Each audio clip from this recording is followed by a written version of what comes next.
candidate state. Among the countries making that call, Poland, Slovakia, and the Czech Republic. Now, one country going even further in its call is Ukraine itself. President Zelensky held a signing ceremony Monday, making a formal request to join the Union immediately. It's a process that normally takes years. Zelensky wants it fast-tracked.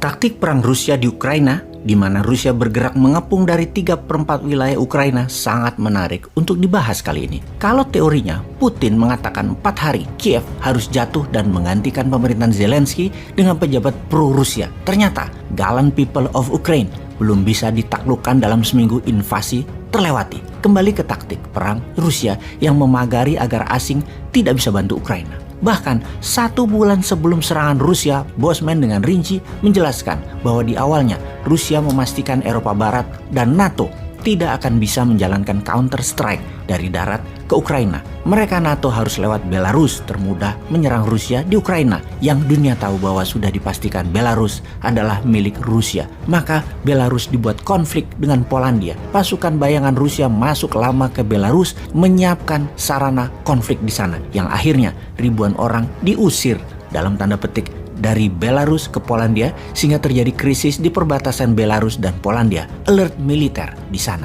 Lalu pasukan darat Rusia masuk ke Belarus, mengepung sisi utara Kiev yang dari perbatasan Belarus ke Kiev hanya berjarak 150 km. Dari sisi timur Ukraina, wilayah Donbas, ada sekitar 400 km menuju Kiev. Pasukan darat terbesar Rusia disiapkan beserta pasukan udara Rusia. Pasukan laut dan darat dari sisi selatan Ukraina lewat Crimea. Kode pertama, gerakan separatis pro-Rusia menghajar Donbas. Kiev diam saja. Lalu esokan harinya pasukan Rusia dari 3 penjuru gaspol menyerang dengan satu tujuan, menaklukkan gedung pusat pemerintahan dan menggulingkan Zelensky, presiden Ukraina saat ini. Pasukan darat, ground force, dilindungi pasukan udara, drone, dan artillery roket. Strategi militer Rusia sebenarnya strategi klasik, sudah bisa dibaca, tidak ada unsur surprise. Melancarkan serangan kota satu arah, Kiev mengepung pusat pemerintahan. Sama persis ketika Rusia menyerang Wolfpack markas Hitler di tahun 45. Sama persis ketika Amerika menggulingkan Saddam Hussein. Sama persis seperti Amerika serang Libya, menjatuhkan Gaddafi. Persis sama, hanya sekarang peralatannya makin modern Rusia punya. Kita mereview sejarah perang sebentar. Perang darat atau battleground adalah ciri perang klasik. Sejak zaman awal Macedonia kira-kira mungkin 1000 tahun sebelum Masehi hingga Perang Dunia Kedua di tahun 1945. Sejak Perang Dunia Kedua hingga sekarang ada wilayah perang tambahan yang wajib dikuasai, yaitu battle space, wilayah udara atau perang udara. Maka jet fighter, cargo plane, helikopter attacker, drone, rudal balistik, radar, satelit, cyber attack, dan banyak lagi adalah pelindung udara dan serangan udara. Oh ya, sebagai catatan, Rusia sudah melancarkan cyber attack ke Amerika. Dalam 2 bulan ini lebih dari 1 juta serangan dia lakukan. Oke, kita bahas pembahasan berikutnya tentang cyber attack Rusia ke Amerika sebelum Rusia serang Ukraina.